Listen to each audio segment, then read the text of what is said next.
Assalamualaikum warahmatullahi wabarakatuh. Selamat datang di Osagri Podcast, obrolan seputar agribisnis. Halo Sobat Osagri, pada kesempatan kali ini adalah episode pertama kita dan kita akan mewawancarai tokoh yang sudah tidak asing lagi di Departemen Agribisnis. Beliau bernama Bapak Burhanuddin. Beliau pernah bersekolah di IPB juga, S1, S2, dan S3-nya di IPB, produk asli IPB Bogor. Nah, beliau ini juga saat ini menjabat sebagai Ketua Departemen Agribisnis periode 2023 sampai 2028. Halo Bapak. Halo, Apa kabarnya Bapak? baik, Alhamdulillah. Alhamdulillah. Bagaimana Pak untuk di Osagri ini Pak, kira-kira menurut Bapak kenapa kita ada Osagri Podcast ini? Osagri ini kan obrolan seputar agribisnis, ya. Ya, yang disebut obrolan kan kita ngobrol-ngobrol santai tentang agribisnis. Nah, kenapa perlu agribisnis ini dipromosikan melalui media sosial seperti ini? Supaya orang punya persamaan dalam memahami agribisnis itu. Oke, baik teman-teman Sobat Osagri, itu dia tadi pengantar ya, mengapa Osagri Podcast ini sekarang sedang digencarkan dan dipromosikan oleh Departemen Agribisnis. Nah, untuk selanjutnya nih, Sobat Osagri pasti bingung kan, untuk awal-awal ya, kira-kira mendengar penjelasan dari Bapak Burhanuddin terkait dengan agribisnis, gitu ya. Jadi, Bapak, mohon diceritakan Pak secara singkat tentang apa sih itu agribisnis?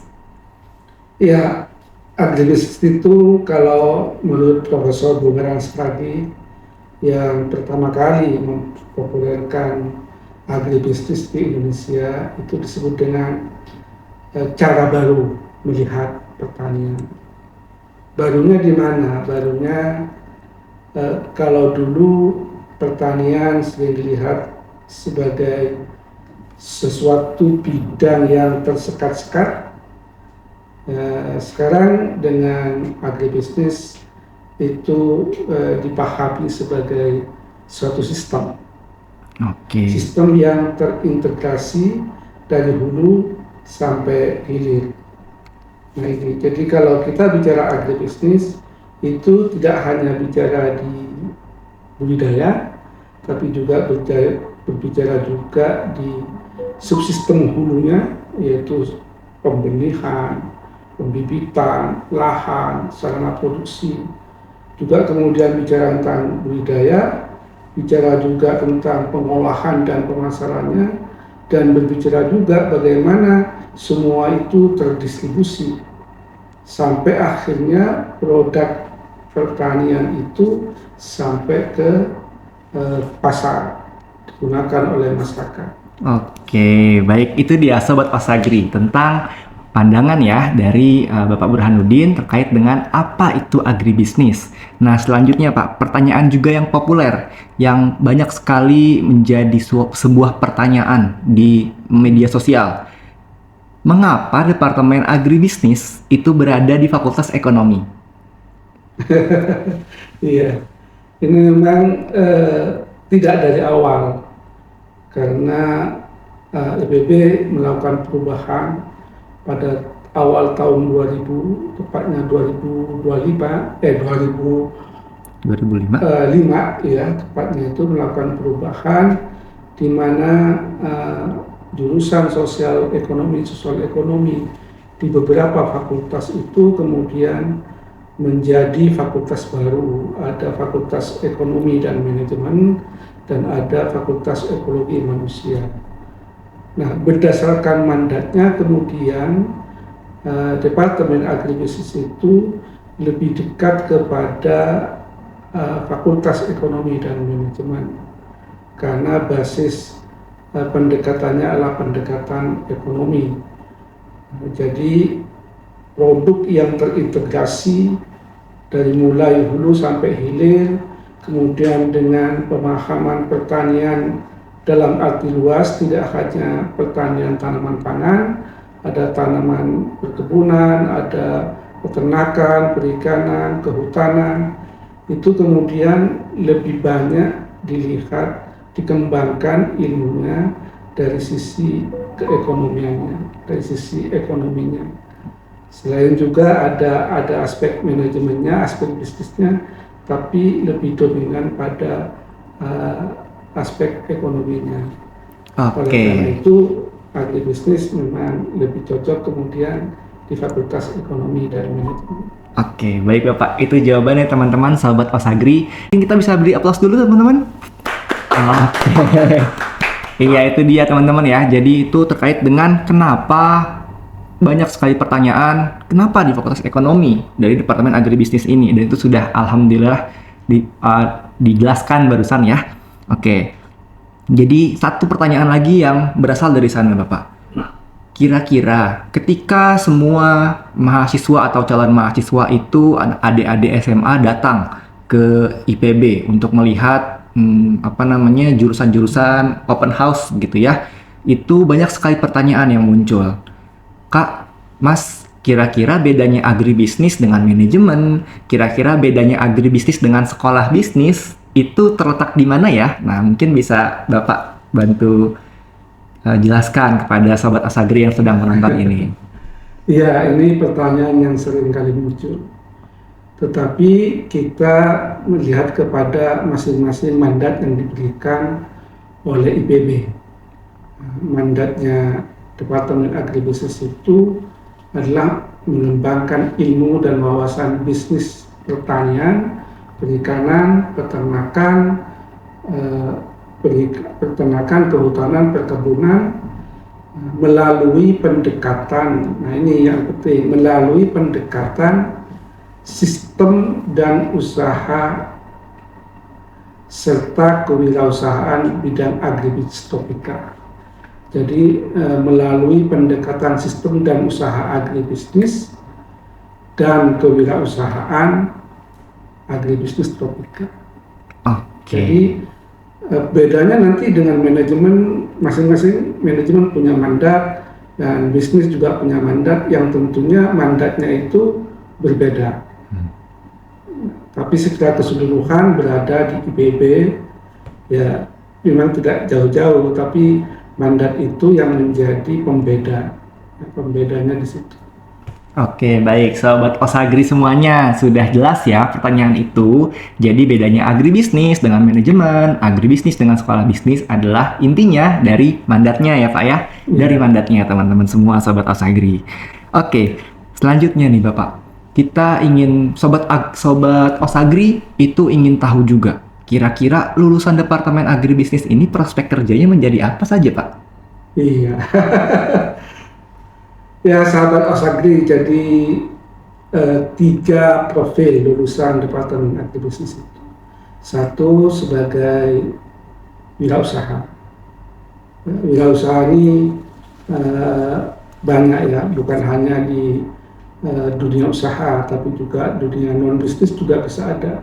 Seperti menjadi seorang socio-entrepreneur, ya, seorang intrapreneur, seorang teknopreneur dan sebagainya. Kemudian ada juga sebagai manajer profesional. Nah, kalau adik-adik mahasiswa ingin bekerja pada perusahaan-perusahaan yang besar itu ya, bisa sebagai seorang manajer profesional. Nah, yang ketiga dia sebagai konsultan agribisnis. Ya, seperti menjadi pegawai negeri di level pemerintah pusat atau di daerah, itu yang bisa memberikan ilmunya kepada masyarakat, yang bisa membantu masyarakat untuk mengembangkan aspek-aspek sektor agribisnis.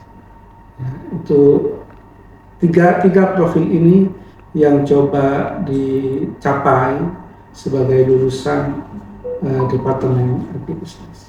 Oke Bapak. Selanjutnya nih, jadi sobat Osagri juga pasti ingin tahu kira-kira siapa saja alumni yang sudah dapat dikatakan sukses begitu dari Departemen Agribisnis? Banyak ya. Kemarin sempat dengan staf itu kita identifikasi ada kurang lebih 30 alumni yang terdata ya, telah berhasil dan mengembangkan. Nah, beberapa alumni yang boleh kita sebut di sini misalnya seperti Cukbi ya. Cukbi itu adalah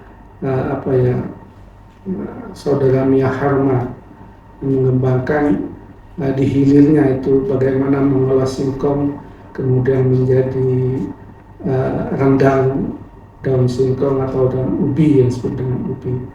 Kemudian ada yang di bidang di budidaya itu ada Okia Garu Farm, Mas Agus Alimuddin itu juga sudah luar biasa sampai sekarang ya, melayani permintaan dari hotel-hotel Jepang itu ya, restoran-restoran Jepang karena produknya itu produk-produk sayuran Jepang.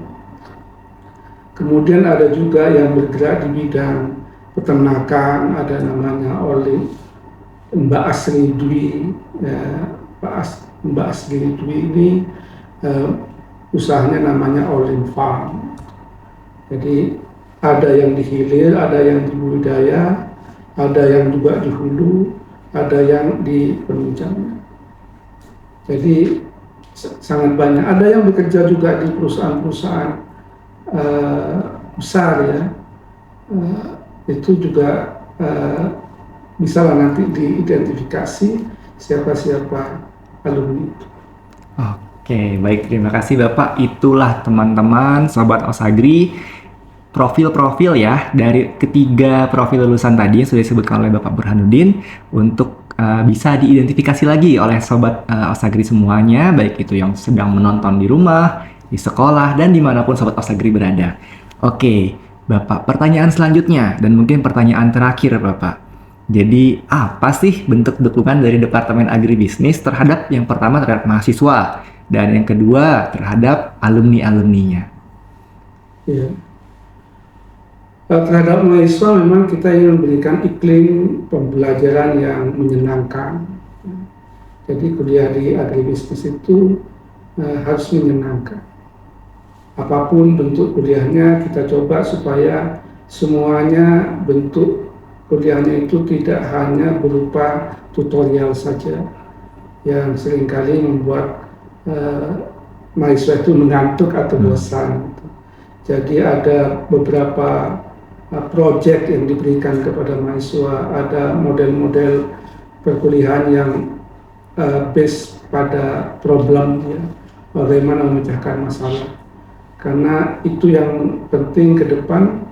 Yang diharapkan oleh user nanti adalah mahasiswa-mahasiswa yang punya kemampuan untuk memecahkan permasalahan-permasalahan yang akan dihadapi nanti oleh mereka dan di mana dia bekerja. Jadi kemampuan itu sudah coba ya mengeluarkan kemampuan terbaiknya melalui proses pemecahan masalah tadi.